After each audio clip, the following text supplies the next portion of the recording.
back, everybody, to WTL. Where's the line? I'm your host, Andy Class, and joined by Jabron. Oh, the Parlay Pounder. You got it. We're back. Mm-hmm. And, I mean, we told the people at the top of the broadcast. Yeah.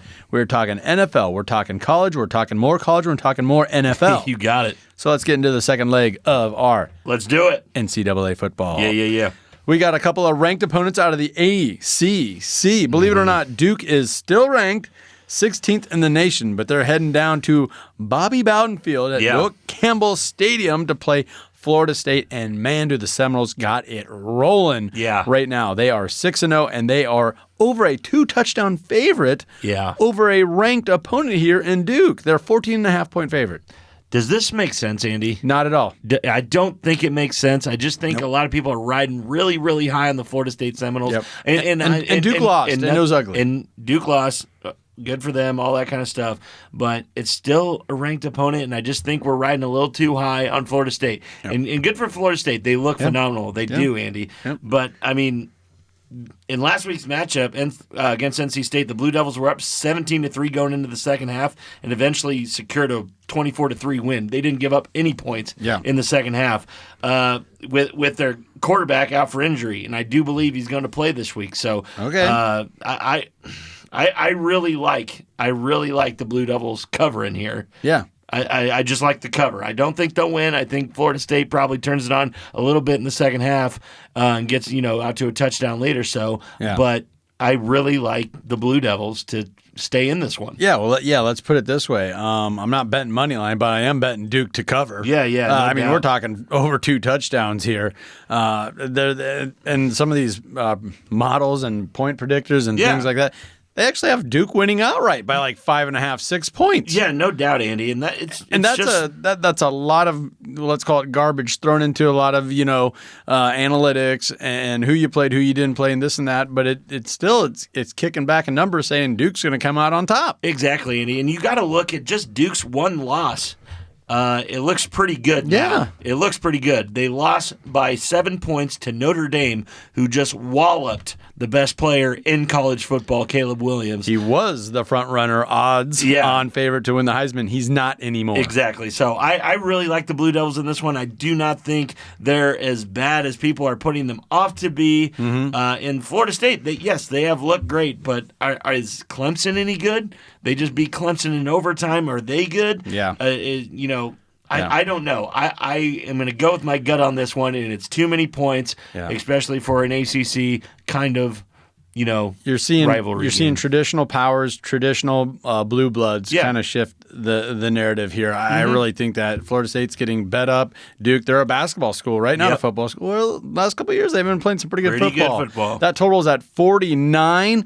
I think I might like the over. Yeah, Andy. Well, and especially if you're a Florida State fan here, you like the over because if they're going to win by 17 points, it's got to go over. So no matter what, I think the over is the safest play here, Andy.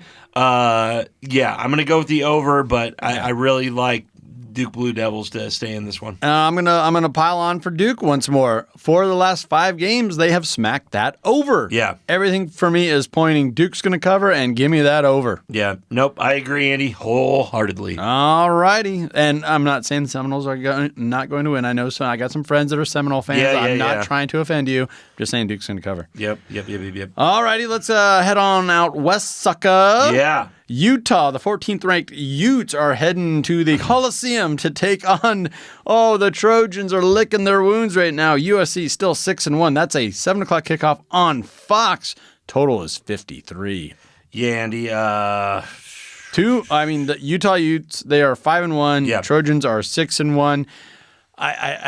That was probably my biggest miss of the weekend. Yeah, me too, was Andy. Reading I thought the Trojans were going to have so much more success at Notre Dame. And Notre Dame was coming off a loss. Their backs are against the wall. I get it. I understand how it could happen. I just thought USC was going to stand up a little bit more than that. I think our hatred for Notre Dame kind of seeped through in that one because I'm not a huge USC fan either, but I am really looking USC this week again, Andy. Okay. I just think it's a really good chance to get back on top, get back against a ranked opponent, Andy. If you can get this at 6.5, I really like it. 7 points, it might be a push, but I really like USC here. USC's defense and their inability to stop opponents may not be such an issue. I don't think Utah has what it takes to break down the defense as they can't throw the ball without Cam Rising. They're not going to have him, right? And he's hurt. I'm not sitting here trying to land a grenade on trying to when he's going to play. I don't think it's this week. Last week was not a good look for USC, like you said, in the grand scheme of things. But with a win over a ranked Utah team, they puts it right back into perspective for USC.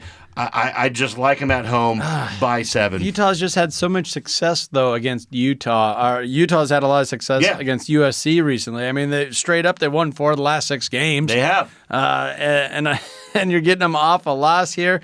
It kind of reminds me of what USC last week, just on the other end of it. Yeah. You know, and this week, their back's against the wall. Is that kind of what you're reading into here? Yeah, no, I do. But I do believe that this team is going to kind of, jolt it up a little bit with their back against the wall. Like we said, this is still probably the best player in college football. Right. And I think he's heads and tails above everybody that takes the field for the Utah Utes. Okay. What about that 53 total? The under has hit 5 of the last 6 times for Utah.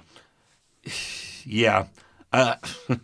These pack games, I mean, They're pretty wild. Yeah, I do believe it's too low here for a USC team that is going to try and put some points out here this week. And Utah, returning the favor a little bit. So I do like the over at 54. You like the over? I do. Well, the over has smacked 14 of the last 15 USC games, regardless of who they're playing. So Caleb Williams, as much as everybody's piling on him, he still has over 2,000 yards already this season with 23 touchdowns. Wow. And those touchdowns aren't going to stop against Utah here. Yeah. Give me that over. Give me the Trojans. Yeah, at the end of the day, it is USC. It is Pac-12 football. Smack the over. Smack the over, folks. Right. All right, so we're coming off a couple big-time ranked matchups there. Let's get into the game that everyone's really looking at, though. Yep. NU versus NU. Yeah. We're talking about Northwestern. The Wildcats are 3-3, but guess who else is 3-3? Yeah. The Nebraska Cornhuskers playing host, coming off of a bye. Yeah. And they're an 11.5-point favorite. What's going on here? Yeah, I know. To cover this, Andy, the Cornhuskers really need to sharpen up things. Their last outing with the win over Illinois, Nebraska posted 312 total yards and was just 5 for 15 on third down. Yeah. We almost gave this game away because we were so bad on third down, just giving the ball back to Illinois. The 3 turnovers, the two fumbles, the 10 penalties and 70 penalties of 70 yards didn't help matters, but the defense did their job. That's how we hang our hat. Yeah. Northwestern is not going to be able to move this ball against us. It's just, are we going to be able to score enough points to cover this spread? Well, yeah, that's the big question, and you can see a path for Nebraska to win by 12 or more. Yeah, you really can. It's just that we haven't seen it very often yet this year. Really only one game, and that was against a much lesser opponent. For sure. So it's really tough for me to put money on Nebraska covering. I think Nebraska's going to win this game. Yeah, no doubt. I really do. It's just that everything sounds good, and I love what Coach Rule, how he talks to his team, how he talks to the media. Yeah, no doubt. I'm buying it. Yeah, I'm buying it all. I'm loving it all, but you can't just say, if we die, we die, and then that cleans up the offense. No, it does not. I'm motivated. I'm going to try hard. I'm motivated. Yeah, but I'm still going to fumble or whatever, choose to jump when I should have just put my head down and run, whatever the case may be.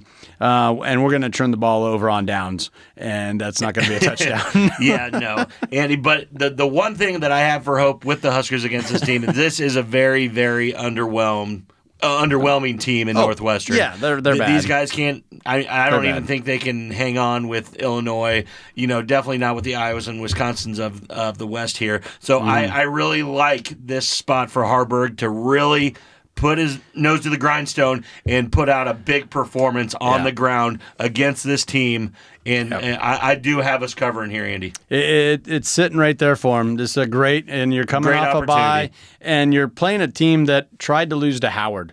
Mm-hmm. Howard, the college Howard. The Howard. Came back, lost it 23-20, and the week before that, Northwestern got blasted by Penn State. Yeah, exactly. There's nothing really to like about the Wildcats. Yeah, and a lot of people have been throwing this at me, like the Wildcats have hit 23 or more points in all 3 of their wins so far. It doesn't matter. This Nebraska defense is a lot better than mostly what they've in any of those games. Yeah. I don't see Northwestern getting more than 10 points on us the entire game. I like us to put the ball in the end zone a little bit more than that, especially with our run game. Give me the hook with the Huskers. And it almost feels like if that's the case, and I do think for Nebraska to win, their defense has to show out again, like always. If that's the case, then I don't know if they can hit that total of 41. Yeah, I mean, the way that I'm talking about the Nebraska Cornhuskers, I think we have to hit the over on this. You think so? I do believe that we're going to. I think we're going to churn it out against them. I really do believe it's going to hit this over. I mean, even if Nebraska plays well offensively, and that to me, that's like 24 points. Yeah. And then you hold Northwestern to 10, 12.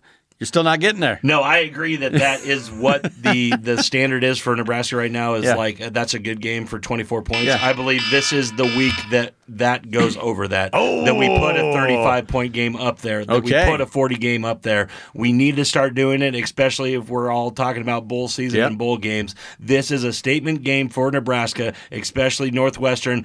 Put that sour taste in our mouth all year last year, starting 0-1. This is a revenge game for these Cornhuskers. We are going to smack them out of Memorial Stadium. We're putting up a 40 burger. Let's take the over. Take the points for Nebraska. Go Big Red. He's going over, folks. The Huskers are winning. They're covering, and they're going over. Yeah. I don't want to throw a wet blanket on it, so I'm just going to wrap up. You heard the horn right there, so that means we're up against it anyway. Let's just leave it right there. Let's do it. Like how that sounds. Heavy on Nebraska, and I totally agree with you. If you are going to get right, this is your get right. For sure. Game. For At sure. home, coming off a bye, and Northwestern just tried to lose to Howard. Yeah. Take it. It's there. Take it, it's Harburg. Right there for take you. it, Harburg. Let's take a minute to recognize one of our fabulous partners, and that is the Nebraska Brewing Company. We have shifted gears here, and we're drinking the Pickle Fight. Yes, one we of my are. favorite beers. Now, you got a different one going on over there. I got the Spicy Pickle Fight, what they just came out with. It is, this is a variant. It's spicy. It really punches you in the throat. A pickle punch to the throat. I love this beer. Best beer out there for Bloody Marys, Andy. It's a flavorful and zesty ale that boasts a bold and briny pickle flavor, no doubt about it. And they are wonderful if you want to do that Bloody Mary. And, hey, it's a 2:30 kickoff, so we might have to have 2:30 kickoff on Saturday. We will definitely be drinking the Pickle Fight at the tailgate. Don't go anywhere. This is WTL.